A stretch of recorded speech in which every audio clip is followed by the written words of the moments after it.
வாங்க, இன்னைக்கு நாம யோவான் நற்செய்தியோட முதல் அதிகாரத்துக்குள்ள போகப் போறோம். இது ரொம்ப ஆழமான ஒரு பகுதி.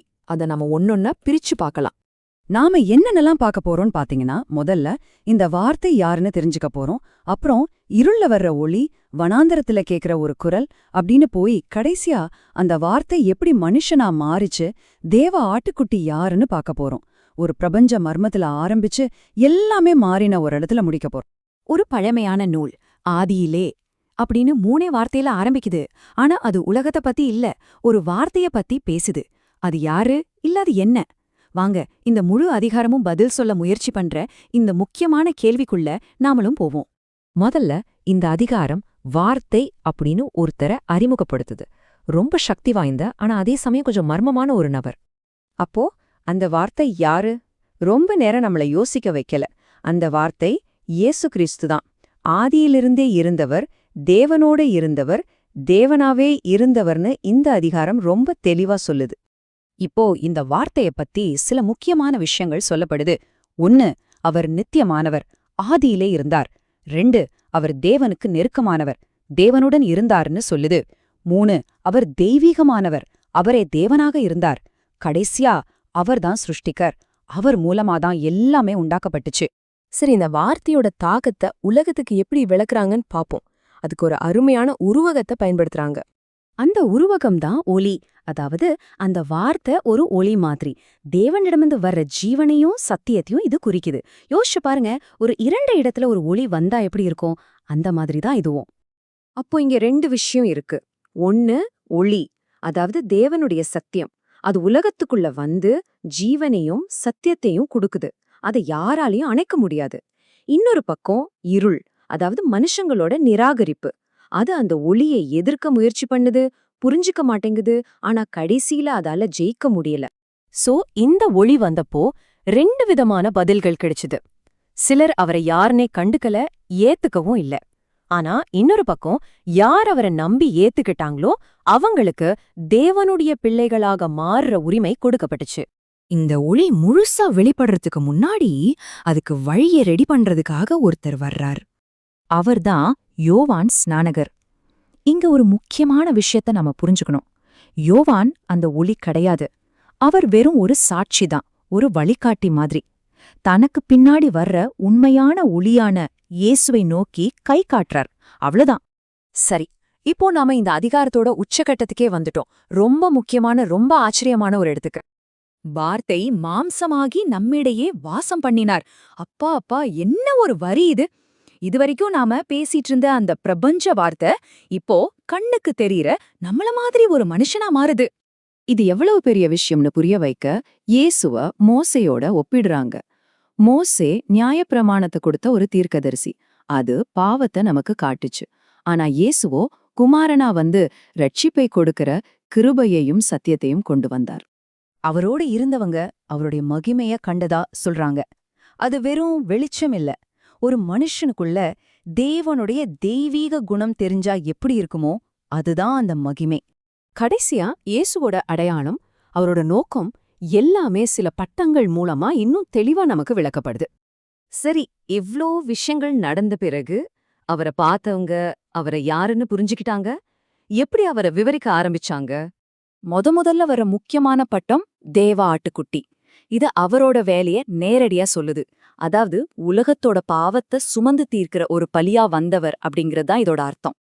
அதுக்கப்புறம் பாருங்க, பட்டங்கள் வரிசையா வருது. மெசியா, தேவ ஆட்டுக்குட்டி, பிதாவுக்கு ஒரே குமாரன், தேவனை முழுசா வெளிப்படுத்தினவர், கடைசியா வானத்துக்கும் பூமிக்கு நடுவுல இருக்கிற ஒரு பாலம் மாதிரி. இப்படி ஒவ்வொரு பட்டமும் அவரோட இன்னொரு பக்கத்தை நமக்கு காட்டுது. அப்போ எங்க ஆரம்பிச்சோம்? வார்த்தைன்னு ஒரு பிரபஞ்ச கருத்தா ஆரம்பிச்சு இப்போ இயேசுன்னு ஒரு பேர், ஒரு நோக்கம் இருக்கிற ஒரு நபர்கிட்ட வந்து நிக்கிறோம். வானம் திறந்திருப்பதையும் தேவனுடைய தூதர்கள் மனுஷகுமாரன் மேல் ஏறுகிறதையும் இறங்குகிறதையும் காண்பீர்கள். என்ன ஒரு வாக்குறுதி! இனிமே மனுஷனுக்கும் தேவனுக்கும் நேரடி தொடர்பு இருக்கும்னு சொல்ற மாதிரி இருக்கு. இயேசு சொல்றாரு, வானம் திறந்திருக்கிறத நீங்க பாப்பீங்கன்னு. இன்னைக்கு நமக்கு அதோட அர்த்தம் என்ன?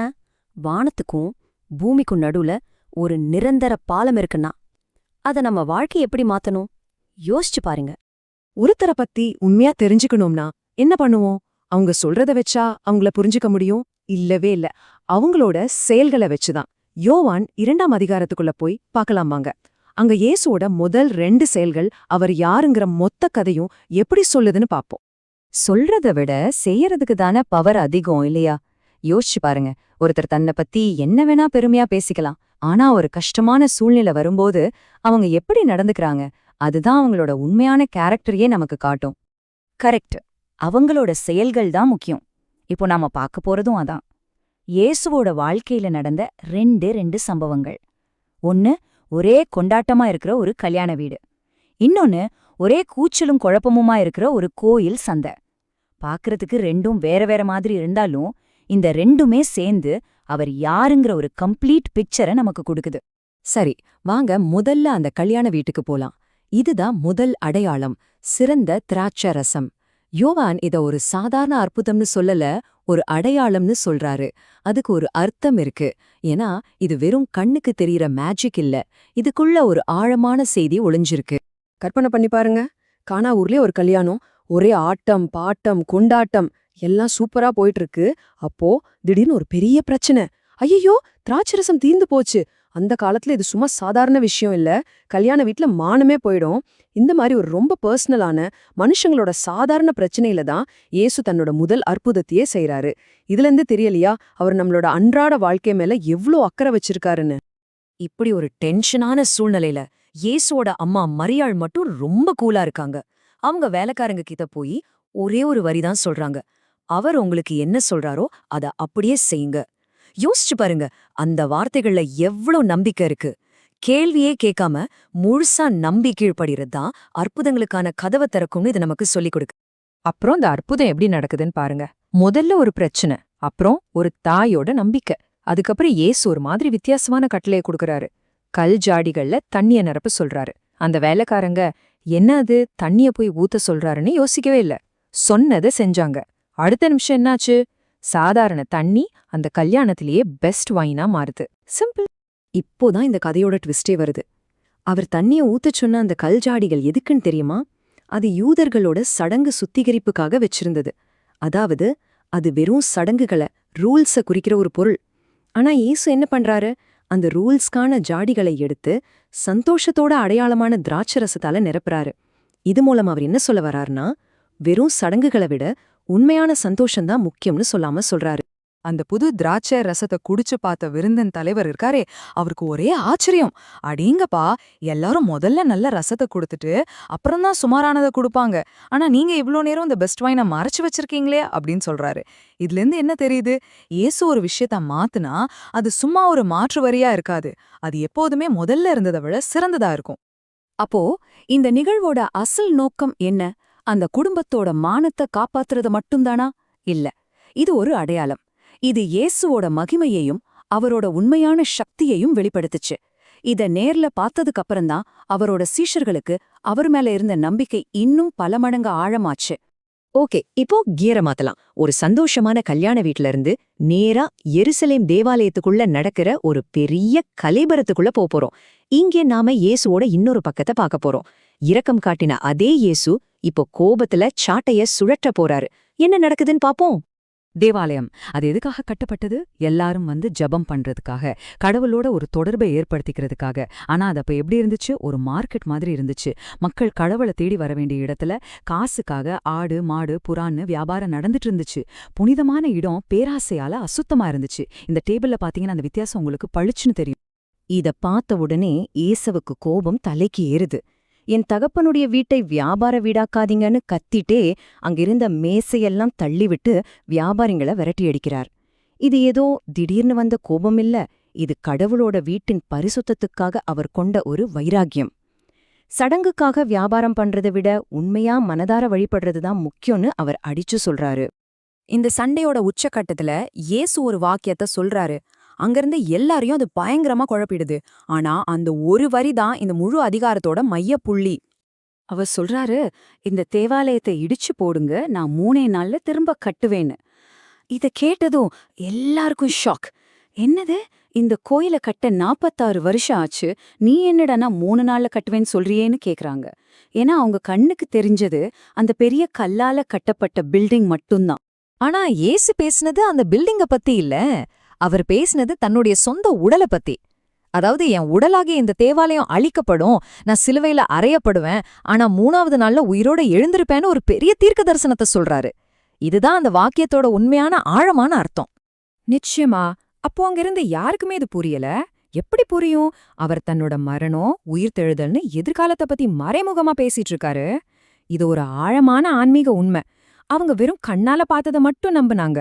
ஆனா இயேசு கண்ணுக்கு தெரியால ஒரு நிரந்தரமான உண்மைய பத்தி பேசிட்டு இருந்தாரு. சரி, ஒரு பக்கம் கல்யாண வீட்ல சந்தோஷமான அற்புதம், இன்னொரு பக்கம் தேவாலயத்துல கோபமான மோதல். இந்த 2 வெவ்வேறான சம்பவங்களும் ஒன்னா சேர்ந்து நமக்கு என்ன பாடத்தை சொல்ல வருது? இதுலேருந்து நம்ம எடுத்துக்க வேண்டிய முக்கியமான விஷயங்கள் என்ன? சுருக்கமா சொல்லணும்னா இதுதான் இந்த அதிகாரத்தோட சாராம்சம். 1, இயேசு நம்மளோட சின்ன சின்ன சந்தோஷங்கள், பிரச்சனைகள் எல்லாத்துலயுமே அக்கறையா இருக்காரு. 2, அவர் பழைய சடங்குகளை விட ஒரு சந்தோஷமான சிறந்த வழிய கொண்டு வராரு. 3, நாம முழுசா நம்பி கீழ்ப்படிய தயாரா இருந்தா அவரோட அற்புதங்களை பார்க்கலாம். 4, வழிபாட்டுல வியாபாரத்தை விட நேர்மைதான் முக்கியம். கடைசியா ரொம்ப முக்கியமா அவரோட ஒவ்வொரு செயலும் அவர் போக போற சிலுவையையும் உயிர்த்தெழுதலையும் நோக்கித்தான் ஒரு வழிகாட்டி மாதிரி இருக்கு. இந்த அதிகாரத்தோட கடைசியில யோவான் ஒரு இன்ட்ரெஸ்டிங்கான விஷயத்த சொல்றாரு. இயேசு செஞ்ச அற்புதங்களை பார்த்து நிறைய பேர் அவரை நம்ப ஆரம்பிச்சாங்க. ஆனா இயேசு அவங்க எல்லாரையும் முழுசா நம்பலையாம். ஏன் தெரியுமா? ஏன்னா உங்க மனசுக்குள்ள உண்மையில என்ன இருக்குன்னு அவருக்கு தெரியும். வெறும் அற்புதத்தை பார்த்து வர ஆச்சரியத்தை விட உள்ள இருந்து வர உண்மையான நம்பிக்கை தான் அவருக்கு முக்கியம். அப்போ இயேசுவோட இந்த முதல் செயல்கள் நமக்கு என்ன காட்டுது? அவர் இரக்கமும் சந்தோஷமும் கொண்டவர், அதே சமயம் பரிசுத்தத்துக்காகவும் உண்மைக்காகவும் போராடுறவர். அவர் வெறும் சடங்குகளை விட மனுஷங்களோட உறவுகளுக்கு அதிக முக்கியத்துவம் கொடுக்கறாரு. இப்போ நம்ம முன்னாடி இருக்கிற கேள்வி இதுதான். இயேசுவோட இந்த செயல்கள், இந்த கொள்கைகள் இன்னைக்கு நம்ம வாழ்க்கையில என்ன மாற்றத்தை கொண்டு வர சொல்லுது? இத பத்தி கொஞ்சம் யோசிச்சு பாருங்க. வணக்கம். பைபிள்லயே ரொம்பவும் பிரபலமான ஒரு ரகசிய சந்திப்பை பத்தி தான் நாம இப்போ பார்க்க போறோம்.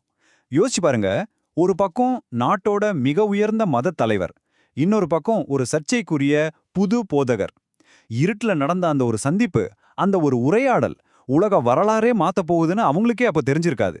வாங்க அந்த ராத்திரியில என்ன நடந்ததுன்னு பாப்போம். ஒரு உயர் மதத் தலைவர் எதுக்காக சர்ச்சைக்குரிய ஒரு புது போதகரை அதுவும் ராத்திரியில ரகசியமா சந்திக்கணும்? பாருங்க, இந்த கேள்விதான் யோவான் 3வது அதிகாரத்தோட மையமே. ஒரு பக்கம் நிக்கோதேமு, யூதர்களோட உயர் சபையில ரொம்ப மதிக்கப்படுற ஒரு உறுப்பினர். இன்னொரு பக்கம் இயேசு, வழக்கமான மரபுகளை எல்லாம் உடைச்சு மக்களை ஈர்த்தவர். அப்படி இருக்கும்போது இவ்ளோ பெரிய தலைவர் எதுக்காக தன்னோட புகழுக்கு பயந்து ராத்திரி இருட்டுல இயேசுவை சந்திக்கணும்? வாங்க இதுக்குள்ள என்ன மர்மம் இருக்குன்னு ஆராய்வோம். முதல்ல இந்த நிக்கோதேமு யாருன்னு நம்ம சரியா புரிஞ்சுக்கணும். அவர் ஒன்றும் சாதாரண ஆள் கிடையாது. அவர் ஒரு பெரிய நிபுணர், ஒரு தலைவர். ஆனா பாருங்க, இவ்ளோ பெரிய நிபுணரா இருந்தாலும் சரி, அவங்களுக்குள்ளேயும் சில ஆழமான கேள்விகள் இருக்கும் இல்லையா? அதைத்தான் இவரோட இந்த ரகசிய வருகை நமக்கு உணர்த்துது. இங்க பாருங்க, நிக்கோதேமோவோட தகுதிகள் சாதாரணமானது இல்ல. அவர் ஒரு பரிசேயர், அதாவது மத சட்டங்களோட ஒவ்வொரு சின்ன விஷயத்தையும் கரைச்சு குடிச்சவர். யூதர்களோட உச்ச நீதிமன்றம்னு சொல்லப்படுற சனகரிப் சங்கத்துல ஒரு உறுப்பினர். போதாத குறைக்கு இஸ்ரவேலின் போதகர்னே அவருக்கு ஒரு பட்டம். அப்படிப்பட்ட ஒரு மனுஷன் தன்னோட சக தலைவர்கள் என்ன நினைப்பாங்கன்னு கவலைப்படாம இயேசு செய்யற அற்புதங்களை பார்த்து உண்மையை தேடி வர்றார். அதுவும் ராத்திரியில யாருக்கும் தெரியாம. இது என்ன காட்டுதுன்னா, அவருக்கு பதவி மேல இருந்த பயத்தை விட சத்தியத்தை தெரிஞ்சுக்கணுங்கிற தாகம் ரொம்ப ரொம்ப பெருசா இருந்திருக்கு. சரி, இப்பதான் அந்த உரையாடலோட முக்கியமான கட்டத்துக்கே வரும். இயேசு ஒரு விஷயத்த சொல்றார். அந்த ஒரு விஷயம் இஸ்ரவேலோட மிகப்பெரிய அறிஞர்கள்ல ஒருத்தரான நிக்கோதேமுவோட மொத்த புரிதலையுமே தலைகீழ புரட்டி போடுது.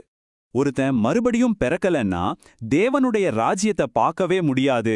இதுதான் இயேசு சொன்ன அந்த அதிர்ச்சியான வார்த்தை. இது ஏதோ மத சடங்குகளை பத்தின விஷயம் இல்ல. இது ஒரு முழுமையான ஆழமான மாற்றம், ஒரு புது ஆரம்பம். ஆனா பாருங்க, அவ்ளோ பெரிய மத அறிஞரான நிக்கோதேமு இத நேரடியா உடம்பு சம்பந்தப்பட்ட ஒரு விஷயமா புரிஞ்சுக்கிட்டார். அவரோட குழப்பம் இந்த கேள்வியில அப்பட்டமா தெரியுது பாருங்க. ஒரு மனுஷன் வயசான பிறகு எப்படி பிறக்க முடியும்? திரும்பவும் அம்மா வயித்துக்குள்ள போயிட்டு வெளியில வர முடியுமான்னு கேக்குறாரு. பாத்தீங்களா, எவ்வளோ பெரிய அறிஞரா இருந்தாலும் ஆவிக்குரிய ஒரு விஷயத்த டக்குன்னு புரிஞ்சுக்க முடியல. இதுதான் அந்த உரையாடலோட முக்கியமான திருப்புமுனையே. இங்கதான் இயேசு விஷயத்தை தெளிவுபடுத்துறார். அவர் சொல்றார், நான் 2 விதமான பிறப்பை பத்தி பேசிட்டு இருக்கேன். ஒன்னு மாம்சத்தால வர்றது, அதாவது நமக்கு எல்லாருக்கும் தெரிஞ்ச மாதிரி உடம்பு ரீதியா பிறக்கிறது. இது நம்மள இந்த பூமிக்குரிய வாழ்க்கைக்குள்ள கொண்டு வருது. ஆனா இன்னொன்னு இருக்கு, அதுதான் ஆவினால வர்றது. ஒரு ஆவிக்குரிய மறுபிறப்பு. இது நம்மள தேவனுடைய ராஜ்யத்துக்குள்ள கொண்டு போகுது. நிக்கோதேமுவுக்கு இன்னும் புரிய வைக்கிறதுக்காக இயேசு ஒரு அருமையான உதாரணத்தை சொல்றாரு. காத்து. யோசிச்சு பாருங்க, காத்தை நம்ம கண்ணால பார்க்க முடியுமா? முடியாது. ஆனா அது மரத்தை அசைக்கிறதையும் நம்ம மேல படுறதையும் வச்சு அது இருக்குன்னு தெரிஞ்சுக்கிறோம் இல்லையா? அதே மாதிரி தான் பரிசுத்த ஆவியோட வேலையும்.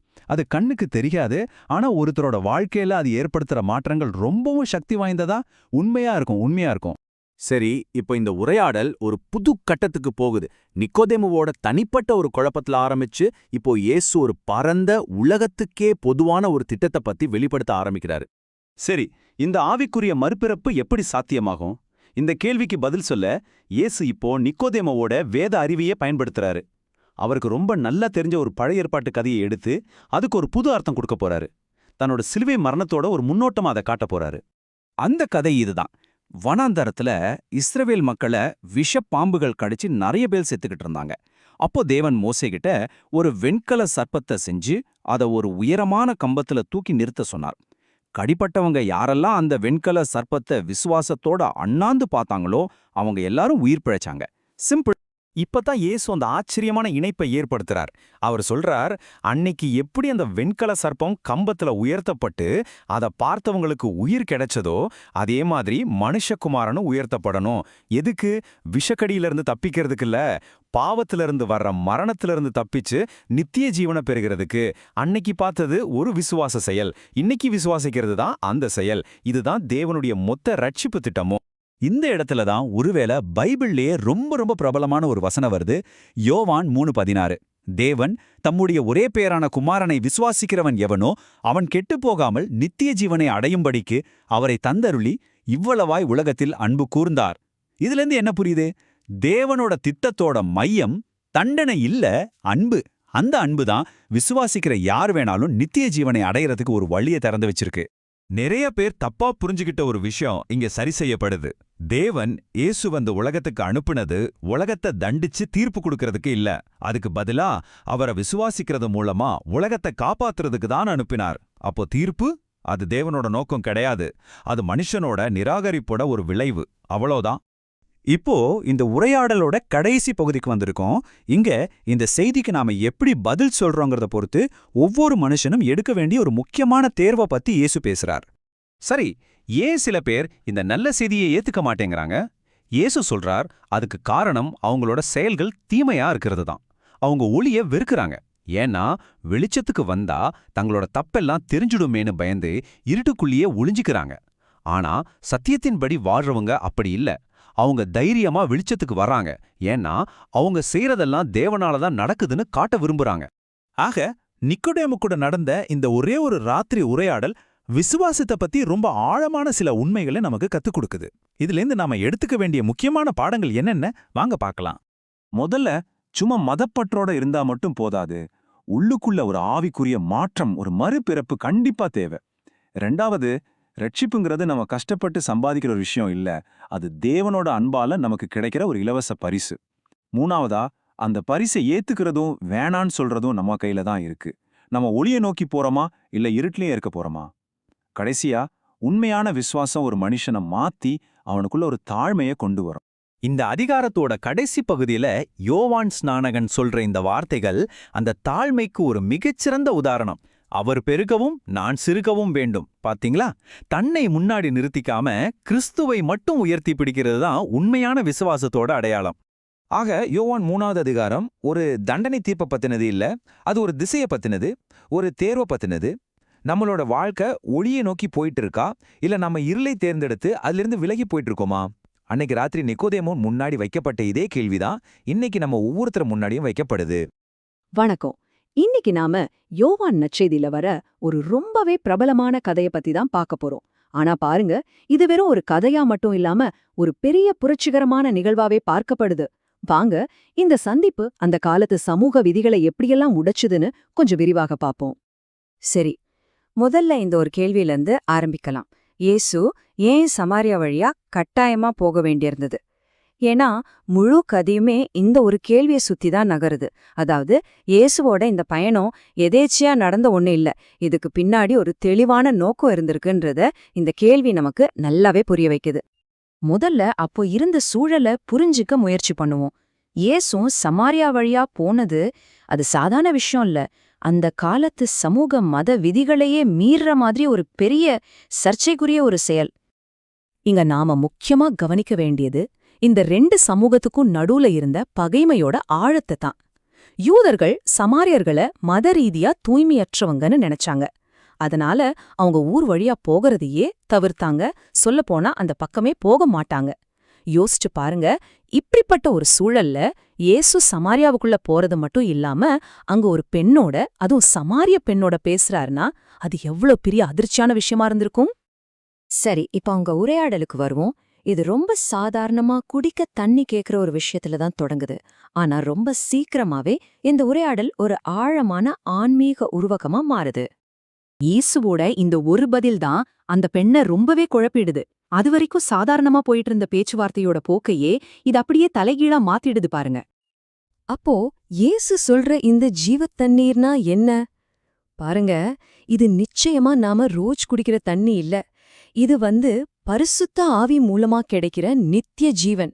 நம்ம ஆன்மாவோட ஆழமான தாகத்தை ஒரு தடவை தீர்த்தா மறுபடியும் தாகமே எடுக்காத ஒரு ஆன்மீக நிறைவு. இப்ப இந்த 2 தண்ணிக்கும் உள்ள வித்தியாசத்தை பாருங்களேன். கிணத்து தண்ணி நம்ம தாகத்தை கொஞ்ச நேரத்துக்கு தான் தீர்க்கும். ஆனா இந்த ஜீவ தண்ணீர் நம்ம ஆன்மீக தாகத்தை நிரந்தரமா தீர்க்கும். இதனாலதான் அந்த பெண் முதல்ல குழம்பி போயிட்டாங்க. அவங்க உலக ரீதியா சிந்திச்சாங்க. ஆனா இயேசுவோ ஒரு ஆழமான ஆன்மீக உண்மையை சொல்லிக்கிட்டு இருந்தார். இங்கிருந்து தான் உரையாடல் இன்னும் ஆழமாகுது. இயேசு பேச்ச இன்னும் ஒரு படி மேல கொண்டு போறார்.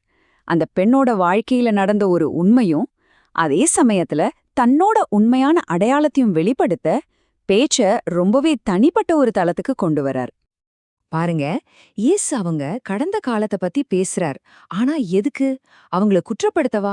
இல்லவே இல்ல. அவர் அவங்கள முழுசா பாக்குறார். அவங்களோட எல்லா குறைகளோடும் ஏத்துக்க தயாரா இருக்கார். அவங்களுக்கு கிருபை கொடுக்க விரும்புறாருன்னு காட்டுறதுக்கு தான் அப்படி சொன்னார்.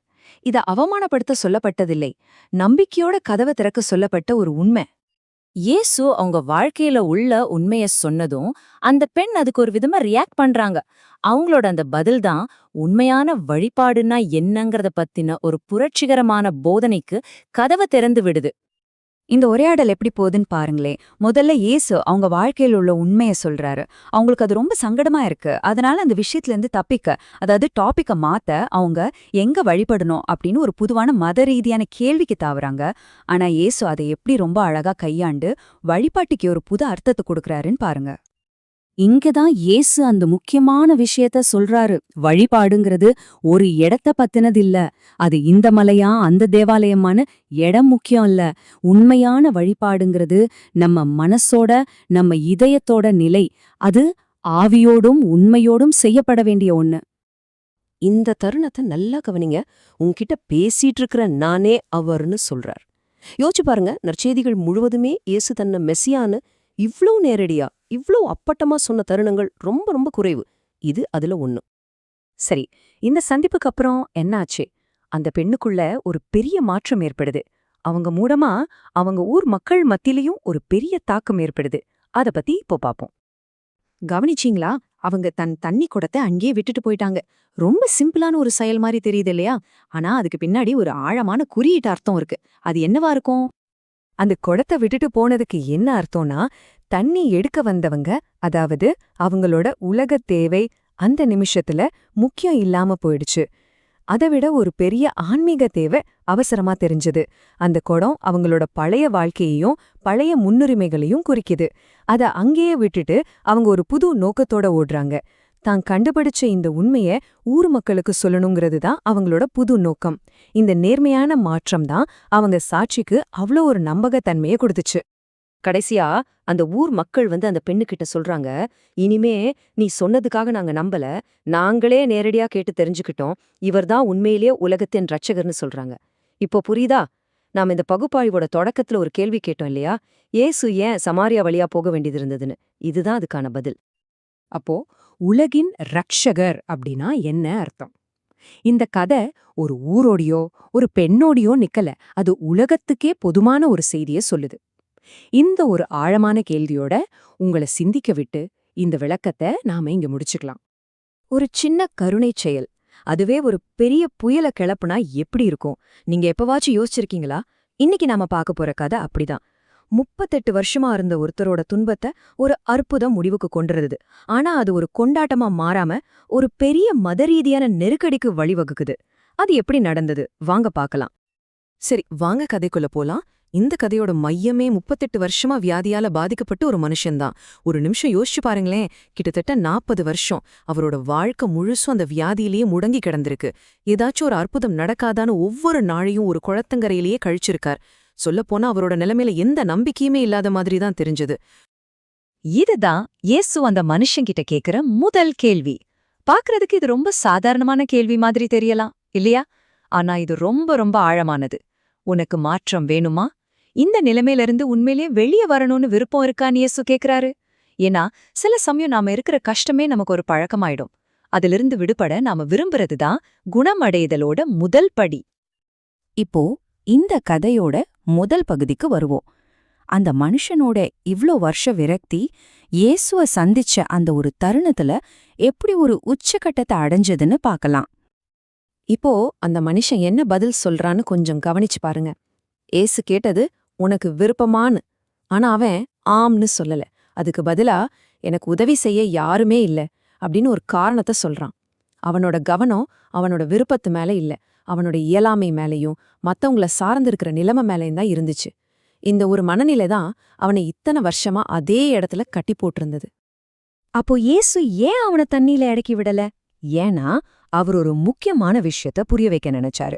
குணமாக்குற சக்தி அந்த தண்ணியில இல்ல, அது அவரோட வார்த்தையில இருந்துச்சு. அதிகாரங்கிறது மதச் சடங்குகள்ல இல்ல, அது இயேசு கிட்ட இருந்துச்சு.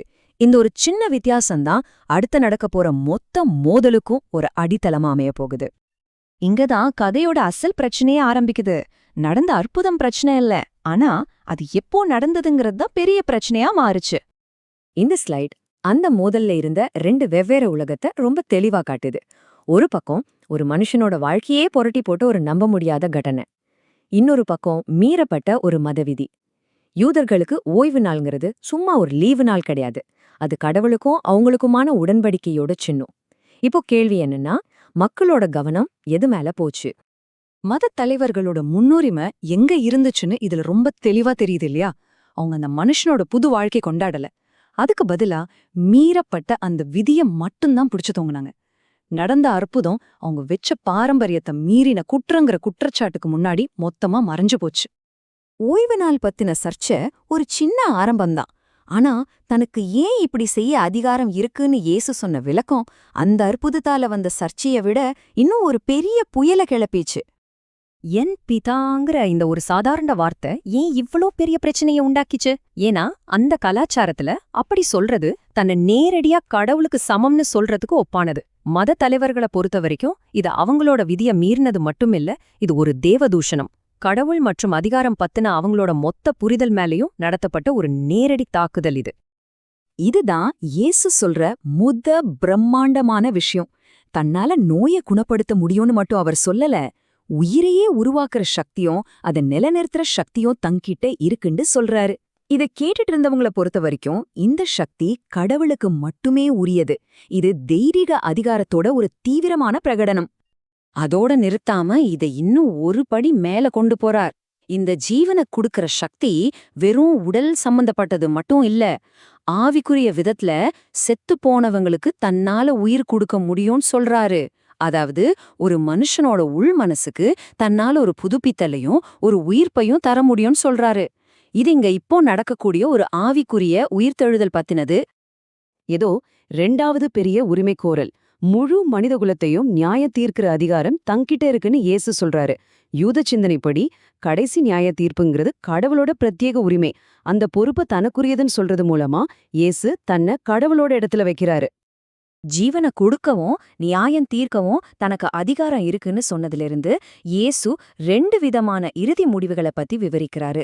எதிர்காலத்துல எல்லாருமே உயிர்த்தெழுப்பப்படுவாங்க, ஆனா அது 2ல ஒரு விளைவுக்கு வழிவகுக்கும்னு சொல்றாரு.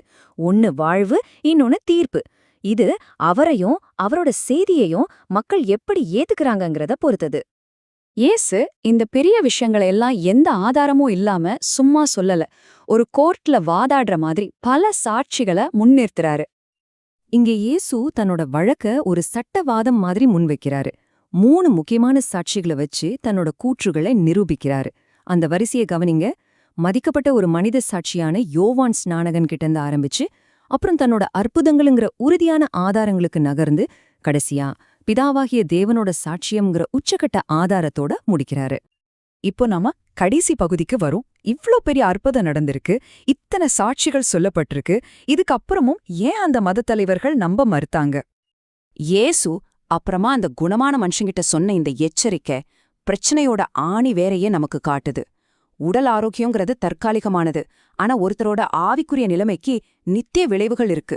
இதயத்தோட நிலைமை பத்தின இந்த கவனம்தான் அந்த தலைவர்கள் ஏன் அவங்க கண்ணு முன்னாடி இருந்த ஆதாரத்தை ஏத்துக்க முடியலன்னு புரிஞ்சுக்கிறதுக்கான திறவுகோள். இந்த வரைபடம் அவங்க ஏன் நம்பலங்கிறதுக்கான மைய காரணத்தை ரொம்ப அழகா காட்டுது. இந்த 2 பார்களையும் பாருங்க. கடவுளோட அங்கீகாரத்துக்கான அவங்களோட விருப்பத்தை விட மனுஷங்க கிட்ட இருந்து வர புகழ்ச்சிக்கான அவங்களோட ஆசை பல மடங்கு அதிகமா இருந்துச்சு. கடவுள் செய்யறதை ஏத்துக்கிறத விட மத்தவங்க மத்தியில தங்களோட நல்ல பேரை காப்பாட்டிக்கிறதுல தான் அவங்க அதிகமா கவலைப்பட்டாங்க. ஆக நாம கத்துக்க வேண்டிய முக்கியமான பாடம் இதுதான். அவங்க நம்பாததுக்கு காரணம் போதுமான ஆதாரங்கள் இல்லாததில்ல, அது அவங்களோட இதயத்திலிருந்து ஒரு பிரச்சனை. இந்த கேள்வி இந்த மொத்த கதையும் நேரா நம்மகிட்ட கொண்டு வந்து நிறுத்துது. அந்த மதத் தலைவர்கள் மனித புகழ்ச்சிங்கிற ஆசையால குருடாக்கப்பட்டாங்க. இது நம்மளையே ஒரு கேள்வி கேட்க வைக்குது. நாம எந்த மாதிரியான அங்கீகாரத்தை தேடி ஓடிக்கிட்டு இருக்கோம்? ஒருவேளை அந்த ஆசைதான் நம்ம கண்ணு முன்னாடி இருக்கிற மிக முக்கியமான உண்மைகளை பார்க்க விடாம நம்மள தடுத்துக்கிட்டு இருக்கா?